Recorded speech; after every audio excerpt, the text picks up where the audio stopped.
Greetings, sports lovers, Dakar fans, and others. Today is day 13, stage 12. Hola, everybody. Hola, Welcome senor. to DirTiSweat. Jesus, Gary. Somebody lit a firecracker? Had a magic day today. Awesome. The sun rose. Yeah. We're here. Back at Rustica Lodge, Same, but different? but different. Not really. Same, Okay. same. Same. Different view because there are ducks over there. I want you to watch Sparky. It's a duck, not a goose. And proper Egyptian stuff, and it's like they walk funny. It's just such a lovely setting, this, Gary. Let's see him walk like an Egyptian. No. That other Formula One driver does that. I don't dig that. Nothing. So, Gary, yesterday we had a day of differences. Different day. What an amazing place. If any of you ever get a chance, really, if you ever get a chance, go into a major workshop that actually builds these high production cars and just go and have a look. If you can get these guys to walk you through the workshop, have a look at what it's actually all about, besides what we showed you yesterday. You know, there were lots of little bits and pieces Yeah. that we didn't show too much detail, like the uprights in the sub-assembly room there, and the way they get assembled, the way the bearings fit together, the clearances, the coatings, and that kind of brings us into our theme of same. But before we get into the real same, it seems like Bernard ten Brink has decided that today is same. He's just giving it welly and he's leading so far. Somebody pick a screwdriver in and just turn it up a bit or what? Gary, I reckon that, tomorrow's the last real racing day. They're going to race into Cordoba tomorrow. Lovely area in the sort of northwest of Argentina. Great steaks, wine farms, all the pretty girls, men on horse, all that sort of stuff. Really, really cool area. So, and then on Saturday there's the almost like it's The grand finale. yeah, it's more of a spectator blast. You're not going to make up much time, and there are big gaps. So, one of the questions that has come out of this whole thing is how fast are the Toyotas really? Now, we actually know, if you look at the facts, and Gary, we only stick to the facts. There's no conclusions, no jumping to. There's a lot of guys getting. I can't see it. It's not in 28 font. Gary, production. How many times have they told you? You want to show me anything? 28 font. Otherwise, speak it. So, What I'm trying to show him is who's actually watching. So, Derek John Mulder, welcome. Brett Robinson, Brad Drew, a couple of other guys. Sorry, your names didn't come up. Troy Cochran, magic to have you on board, sir. Enjoy the show. welcome.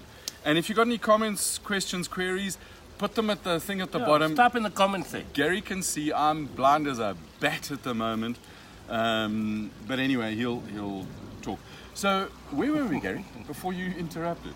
I did. Same. Same. So I Interrupting reckon as the usual. question was, how quick is a Toyota? And we know from looking at the facts and, take out the punches, take out a little bit of this, take out a bit of... They've had cock luck. There's no other way to put it. There's been a whole lot of punches. There's been issues galore. And if you really look at it, Gary, focus, please. Concentrate. This is a professional program. Production are going to have a problem with you. Laughing on air is not appropriate behavior. Gary, So like today, focus. so today we're going toy pug. Toy pug. Anyway, so take out all the piles of poo the speed bumps. Yeah, Poo happens in all motorsport. that's right. Park that aside, and the Toyotas have been damn quick. They are Even very, very fast. even in the dunes, they've fallen in holes. They've had punches. I'll tell you what. I reckon if you put in cockpit inflation, deflation on the Toyota, It'll be a different game, bro. Okay. Totally different game. But now they're down to below very high, and they're not so high. Don't ask me the number, but they below 2,500. They wear the natural aspirator Meter works things? better. And I want to go to same and some of the issues and Right. remind me about Motec and all that. There's sort of some- stuff. there's Dyno some- room yesterday. Yeah, because there's some Remind important, me. there's some important issues from yesterday. Well, yes, That because changes the playing field. not really. Okay, so Well, not really, but if certain things that happen, it would So change. they have Peugeot threw their toys out the cot and said it was totally unreasonable to give King Carlos a 10-minute penalty for allegedly hitting a quad rider, and they showed a whole lot of Telemetry. data, all sorts of stuff, speeds, positions, times, Yeah, right. gank. Bottom line, the facts are there. Yes. We only work on facts, and the facts say that there are many clever people who adjudicate stuff on Dakar, cleverer than most of the pundits sitting in this country, probably cleverer than most of the motorsport people who are here now. There's a couple of guys who are in Dakar at the moment who might be cleverer than them, but we'll leave it at that. And they looked at the data, they analyzed both sides of the story, and they made a decision that the 10-minute penalty was not correct, so they rescinded it, and it's back to same. 2 days ago, hey, racing incident, move along. And the other thing is, Yes. if you've ever got a problem in motorsport, put your money down and protest. Don't wait for someone else to come and stop whining. Don't whine at the press. Or help the press to whine for you. Ay. Right, moving Just before you do that. swiftly along. So quick, this guy's been watching us a couple of times. He's probably head of one of the biggest motorsporting families in this country. So, Henny van der Linde, welcome to our show. Thank you very much for watching. Well, Henny. And wishing the family all the best this year, and the two kids in Rolex 2 weekends time. Please tell the boys to say all the best. Gary, the goosebumps are coming again. Henny in a Skyline, back way before, but I might be giving my age away. There was some awesome days there, Henny. Good on you. Actually, that's a workshop we got to get into. Van der Linde Motorsport. We got to Do you get think into they'll that. let us in there with a camera? They can only kick us out. Henny, organise it for us, No, please. Gary, will you talk to production and to Well, the- Henny's watching. I can ask Henny right now. Henny, Henny, organise it, please. Can we come to your workshop shortly? Check out. Right, back to What we- Dakar. Same, Same. but Okay, different. cool. But different. Okay. So we now go back in the results, and I just want to say again, if you've got a problem in motorsport, don't whinge at the press. Take your money out, protest, put it down, put the facts down. Yeah. Let the facts speak for yourself. Right. Have proof to back it up, or shut up and drive faster. End of discussion. So, Yo, yeah, put your foot down, Uncle. damn straight. Shut up, work harder, or protest. Cool. Right. Okay, move on. Same. Gary, have you seen the ducks? They're there. Check it out carefully. If anybody sees Right. the ducks, please pass a comment, because we can't look behind us. Gary, so Ten Brink is having a full-on go today. He won yesterday, so same. But I want to talk about Michel Perrin, his navigator, co-driver. This guy is, I didn't really realize, I mean, the name's sort of half Quasimodo, rang a bell to me, and I couldn't remember where it was. Yeah. And I've got to admit, Gary, Wikipedia, Google is your friend. My friend. My friend as well.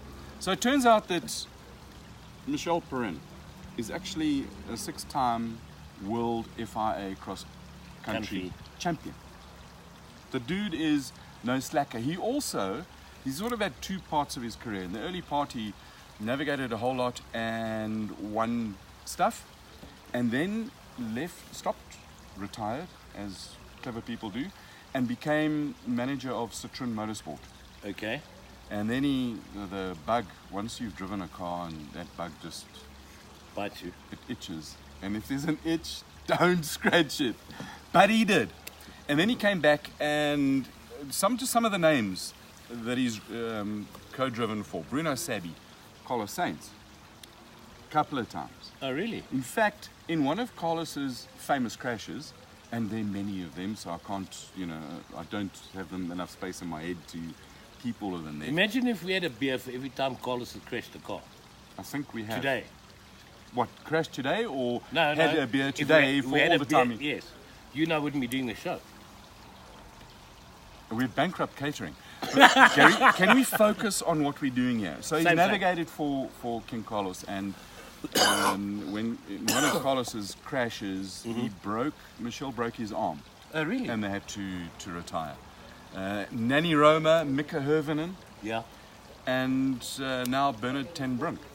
And ten Brink is absolutely on fire. So I reckon, going back to what we said about the speed of the Toyotas, Toyota Gazoo SA Racing. Eh? Check it out. Zabbity-doo-dah.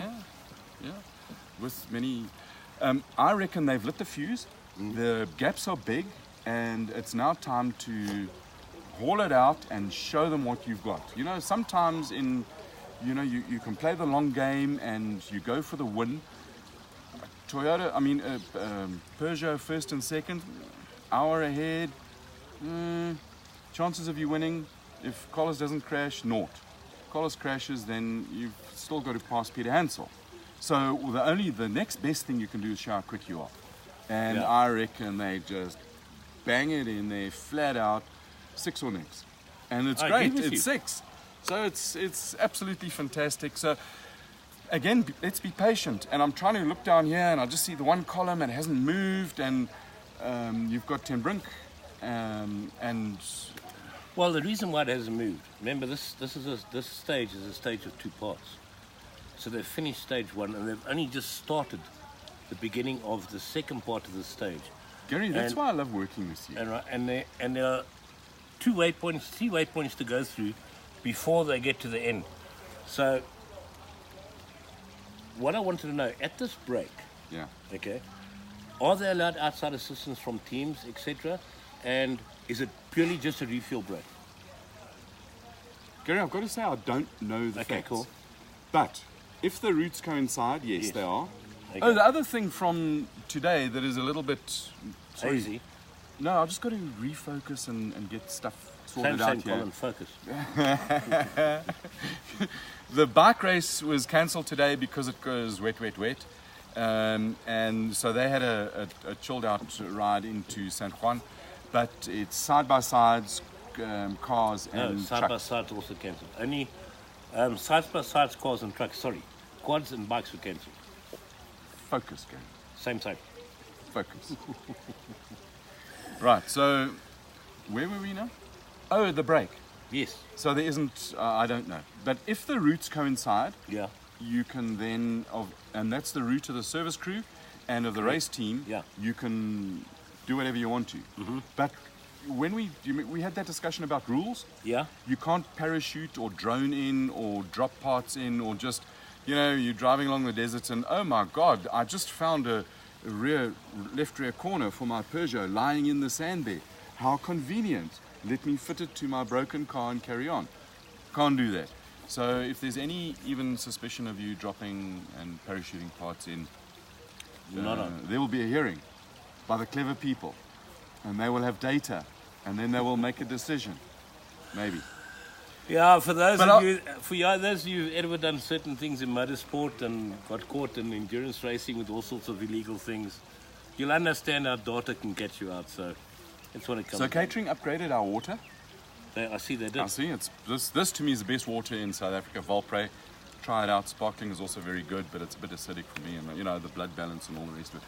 But I want to go back to same and yesterday. And one of the things that we looked at is the design of the car. Yeah. So it's all done in CAD. Everything's got a part number, and there's drawings deluxe and assembly manuals, and it's gone are the days of.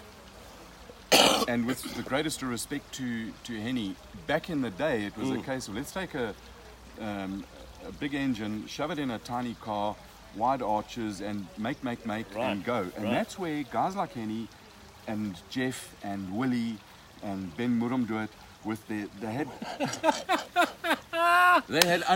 Sorry, Ben. He said it, not me. They have unbelievable skills and engineering and a natural ability to make cars go quick. Henny in that Skyline, and forgive me for not remembering the facts, but he won everything for a hell of a long time. That's true. That car was and it sounded so good and looked so good. But now we in 2018, Correct. and there's computers and engineers and other clever people, and they draw things, and it's not just a case of, oh, well, let's put this here, there. There's finite element analysis.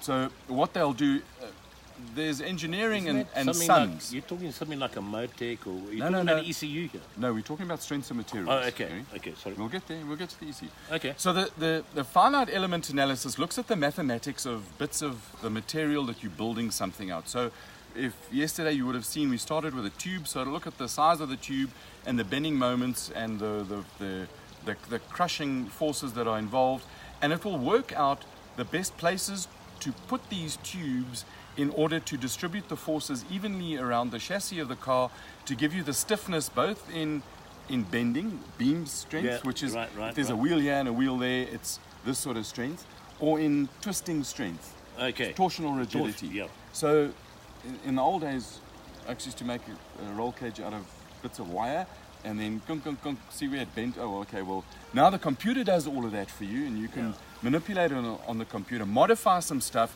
and then finalize a design spec and say, right, this is we're going to build this. Now, we're not just building, going back to yesterday at Toyota Gazoo, they're not building one or two of these things. In their latest spec car, the 2018 spec car with a mid-mounted engine and the short, it's proper mid-mounted. In order to get the engine back enough, they've lifted the driver's feet up. So essentially the tips of his toes are at the base of the windscreen. So he's actually sitting in that car very much like a Formula 1 driver sits in an F1 car. Absolutely. There's reclined with feet up. So if we chopped everything off and put it flat on the ground, just with ordinary Formula 1 type suspension, they would be sitting exactly like a Formula 1 car driver sits. Yeah. For the purposes of this discussion, yes. Now, you don't just build one car. You're building three. Yeah. But plus customer cars. Customer cars. Yeah. So now it's got to be same.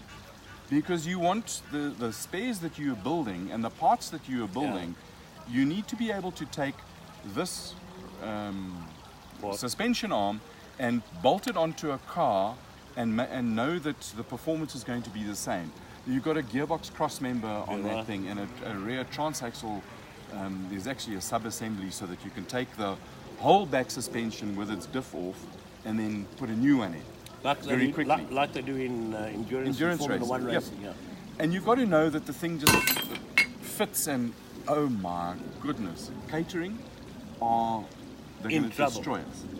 That is bad news. So you've got to make sure that the things fit from one car to another, from 1 month to another. Yeah. And so you're jigging, and that we go back to the laser cutting. Yeah. And the beauty of that is, back in the day, you used to sort of measure with a with a measuring tape. Well, even by eye, and put a Koki mark on there, and then cut a little bit. And Linton Kruger is one of the absolute artists in steel. He used to build roll cages back in the day. Yeah. But even his skills are superseded by CNC laser cutting. You stick it in the machine, it cuts the tube, and then the tubes fit together, and they fit together closer. And then when you weld, when you weld, the welds have got greater integrity, and the thing is stiffer, lighter, faster, better, greater, faster.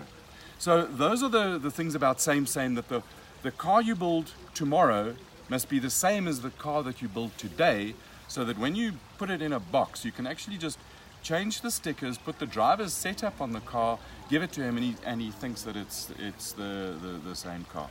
And Gary, those are go in. Okay, so now let's go back into the engine. Yes. You mentioned Motec and some of the issues in the engine dyno. Yeah.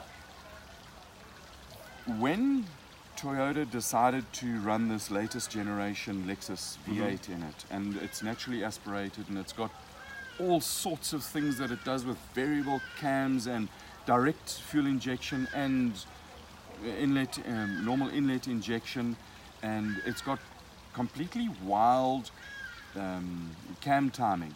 Okay. And the only computer that had enough brain power to handle it was Motec, so they took a decision to go to Motec away from the Cosworth, or I think it was Life Stuff. So they flew some Motec guys here from Australia, and they went through, and I heard the number. It is a ginormously huge number of running motors in the dyno to actually map these things properly, so that when you're sitting in the desert and the temperature is 40 degrees, 45 degrees, right, yeah. and you 2,000 revs and you dump it, the engine can last. And those engines are generally absolutely bulletproof. They make a whole lot of grunt. They're, in my mind, best sounding motors on the race. And anybody tuning a car out there, your first priority on any racing car is make it sound lacquer. Make it look lacquer, and then it'll probably be fast. Because there's no fast car has actually been ugly, ever, in the history of racing cars.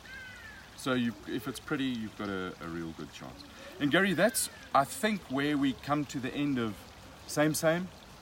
Hopefully we don't destroy catering's lavish dish. Oh, thank you again, Hall Speed, for your catering. I believe our catering department's having a meeting with your catering department so they can get on the same page, and then we can have some proper nourishment, because I'm famished at the moment.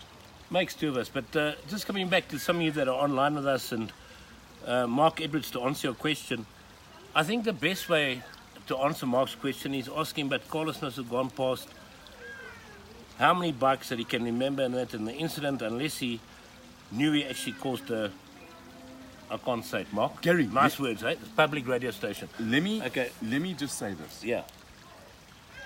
Drivers, those top drivers, have memories that are awesome. Yeah. For tiny little details, and for lots and lots and lots of those tiny little details. So you've got one part of the driver remembering what he did, when he did, over the 7 hours of the stage. And then you've got the data from the car, and there's...